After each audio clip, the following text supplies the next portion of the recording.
I myself, I'm excited because I got to play The Wolf Among Us by Telltale Games. Telltale Games, they made The Walking Dead game, the good Walking Dead game, winner of Game of the Year. So when I heard they were coming out with a new game, I was instantly interested, if not absolutely excited. So I got to play this game, and this game, it's fairy tales. It's like that show Once Upon a Time meets The Walking Dead by Telltale Games with all the language and violence and gratuity of The Walking Dead. Not that it was really gratuitous, but it was violent. And now we have fairy tale characters in this world. You think my job is easy? You try keeping a bunch of fables from killing each other. You play as the big bad wolf. He's like the sheriff of the modern town, and by modern town, I mean city and world. He keeps an eye on all the fairy tale creatures. He makes sure that they don't kill themselves off and they're under control.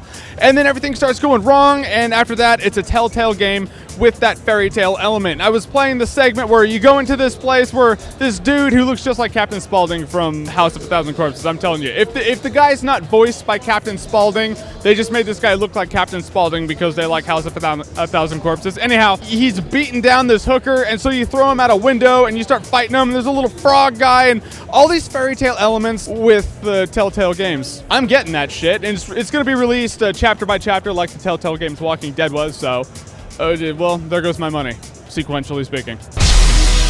Everyone knows you, Big Bad Wolf.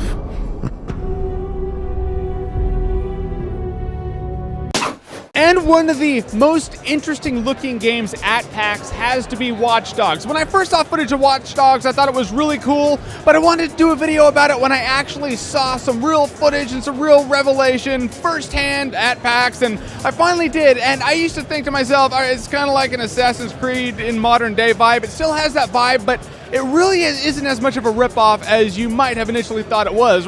All in all, from the carjackings I saw in the footage, I would actually say it's more like Grand Theft Auto, but it goes on a really interesting concept. Everything's interconnected, tablets, laptops, droids. It's kind of like that today, and now this whole city operates on the functionality that everything is literally connected within the city, and the city optimizes everything through automation for maximum performance. You play as a guy who knows that, and now you hack everything to your means. They didn't tell us much about the plot because they're not idiots and not going to spoil a game like that, but one of the most interesting things I found is that there's a tablet app for the game.